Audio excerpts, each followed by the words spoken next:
पीएससीएल निवेशक साथियों, आप सबको नमस्कार।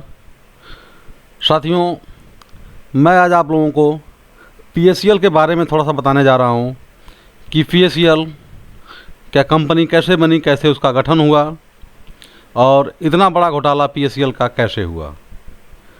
क्या इसका रूपरेखा रहा कि जो अच्छी खासी कंपनी चल रही थी काफ़ी दिनों से, उसमें इतना बड़ा घोटाला कैसे हो गया। तो साथियों, इस वीडियो पर लास्ट तक बने रहिए और पूरे वीडियो को ध्यान से देखिए और हमारी बातों को सुनिए, और इसको आप जो मैं बोल रहा हूँ इस चीज़ को आप डिस्प्ले पर अपने पढ़ भी सकते हैं। हमारे आपके दोनों लोगों के अर्थ अलग अलग निकालने के हो सकते हैं, लेकिन हम सभी लोग अभी परेशान हैं तो पीएससीएल के पेमेंट को लेकर के। लेकिन थोड़ी सी जानकारी रखते हैं पल्स के बारे में। स्टार्ट करते हैं पल्स इंडिया लिमिटेड के परिचय से। देखिए यहाँ पर लिखा हुआ है पल्स लिमिटेड का परिचय, एक फौजी घोटाला। साथियों, आगे उन्होंने उसी में लिखा हुआ है, उसी क्रम में, कंपनी जयपुर रजिस्ट्रार के साथ कंपनी अधिनियम 1956 के तहत 13 फरवरी 1996 को पंजीकृत पल्स एग्रोटेक कॉरपोरेशन लिमिटेड यानी पीएससीएल एक रियल इस्टेट कंपनी थी जिसे पल्स कहा जाता था। ये नोएडा, जिकारपुर, दिल्ली, मुंबई, भाटिया, बड़ोदरा, मदुरा, मोहाली आदि क्षेत्रों में प्रतिष्ठा निर्माण परियोजना में शामिल थी। न केवल निर्माण परियोजनाओं के साथ साथ पीएससीएल कई कृषि परियोजनाओं का भी हिस्सा थी। तो साथियों, आपने यहाँ पर जाना जो है कि पीएससीएल क्या थी और कैसे वह जो है अपना वर्क करती थी। साथ ही में अगर आप देखेंगे तो नीचे लिखा हुआ है पीएससीएल का घोटाला कैसे हुआ।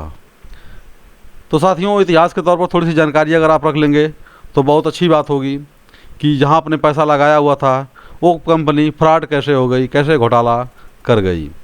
तो इसको जानने के लिए साथियों जो है मैं आपको एक एक करके जो है स्टेप टू स्टेप मैं एक एक समझा रहा हूँ आपको। कितने निवेशकों ने की छेड़छाड़। मोती मतलब पल्स कंपनी 58 मिलियन से अधिक निवेशकों को धोखा दिया, जिसमें पीएससीएल ने कड़ी मेहनत से जो लोग पैसा जमा किए हुए थे। पिछले 15 सालों में पीएससीएल ने pulse golden one limited PGF से अवैध निवेशकों के 49.1 करोड़ रुपए एकत्र किए गए थे। बिक्री के नाम पर निर्मल सिंह भंगी के स्वामित्व में नियंत्रण 2 कंपनियां कृषि भूमि के विकास में व निवेशक उच्च रिटर्न का वादा किया गया, लेकिन उन्होंने विवश किए गए कार्यों में 1% भी नहीं मिला।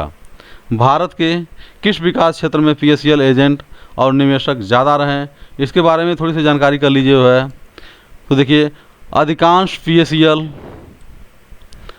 एजेंट निवेशक भारतीय ग्रामीण क्षेत्रों और गांवों से संबंधित हैं।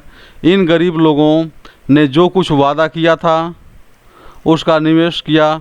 मोती संगठन ने उसका पूरा मूर्ख बना दिया और अपनी सारी आजीवन बचत लूट ली। इस लोगों ने अब एक आशा की साथ छोड़ दिया कि उन्हें निवेश राशि एक दिन वापस आ जाएगी, लेकिन धन वापसी की प्रक्रिया धीमी चल रही है, अभी ऑनलाइन कराया जा रहा है। तो साथियों, आपने एक ही चीज़ जाना कि ज़्यादा से ज़्यादा लोग ग्रामीण क्षेत्रों को लोग जो है पीएससीएल में फंसे हुए हैं। इसमें जो है सबसे ज़्यादा पैसा और एजेंट ग्रामीण इलाके के लोगों ने ही लगाया हुआ है। साथियों, उन्होंने आगे लिखा हुआ है निवेशक से लिया गया पैसा 6 करोड़ निवेशक द्वारा निवेश किए गए पैसे का कभी भी मोती समूह द्वारा उपयोग नहीं किया गया था। अर्थात निवेशित धन वास्तव में पीएससीएल उन दास्ताओं को परिवारों को संबंधों को प्रस्थान के लिए किया था। पल्स समूह द्वारा सुप्रीम कोर्ट प्रस्तुत एक रिटर्न के अनुसार यह सूचित करता है कि पीएससीएल ने अपनी सहयोगी कंपनियों के प्रबंधन के लोगों के नाम पर 7 वर्षों में भारत के 3 करोड़ से अधिक एकड़ ज़मीन खरीदी थी। यानी साथियों, भारत में पीएससीएल ने सिर्फ 7 सालों में ही 3 करोड़ एकड़ से अधिक ज़मीन। साथियों, आप अंदाज़ा लगा सकते हैं कि ये जो छोटे छोटे ग्राम सभा होते हैं 100 से 150 एकड़ के होते हैं, लेकिन 300 करोड़ ज़मीन जो है PSEL ने गरीब जनता के पैसों से इन्होंने खरीदा हुआ था। अब आगे अगर आप देखते हैं तो यहाँ पर दिया गया है 1998 में इस घोटाले को कैसे रोका जा रहा था।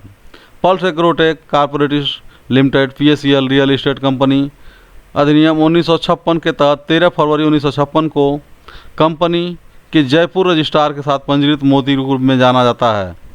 तब से कंपनी ने अपने पैसे के लोगों को नकल से कुचलने का लिए अनुसंधान किया और निवेशक राशि पहली बार 1958 में सेबी द्वारा की गई जांच, लेकिन उचित साक्ष्य की कमी के कारण PSEL ने तर्कसंगत रेत नतीजों के कारण बच गई वहाँ, लेकिन सेबी 2015 में अधिक मजबूत साक्ष्य लेकर सामने आई जहाँ पर कंपनी फंस गई। तो साथियों, सेबी द्वारा PSEL के खिलाफ दर्ज प्राथमिक यह वास्तव ID परिवर्तन द्वारा शुरू की गई 2015 में प्राथमिक दर्ज की और 2015 से में पल्स समूह के अध्यक्ष निर्मल सिंह भंगू के साथ अन्य लोगों की गिरफ्तारी भी की गई। तो साथियों, ये छोटा सा रहा PSEL का इतिहास कि PSEL कंपनी कब बनी, कब इसका जांच हुआ और आखिरकार 2015 में PSEL कंपनी के अध्यक्ष निर्मल सिंह भंगू व उन अन्य साथियों को गिरफ्तार कर लिया गया और कंपनी के ऊपर कार्रवाई कर दी गई। तो साथियों, PSEL का पैसा मिलने वाला भी है, ज़्यादा घबराने की बात नहीं है। ऑनलाइन की प्रक्रिया ज़्यादा से ज़्यादा शुरू हो गया है और ज़्यादा लोगों ने ऑनलाइन कर भी दिया है, पैसा जब भी मिलना स्टार्ट हो जाए। लेकिन साथियों, यदि हमारे चैनल पर आप पहली बार आए हैं तो चैनल को हमारे सब्सक्राइब कर लीजिएगा। वीडियो अच्छा लगा हो तो लाइक करिएगा, अपने मित्रों में शेयर करिएगा। साथियों, नमस्कार।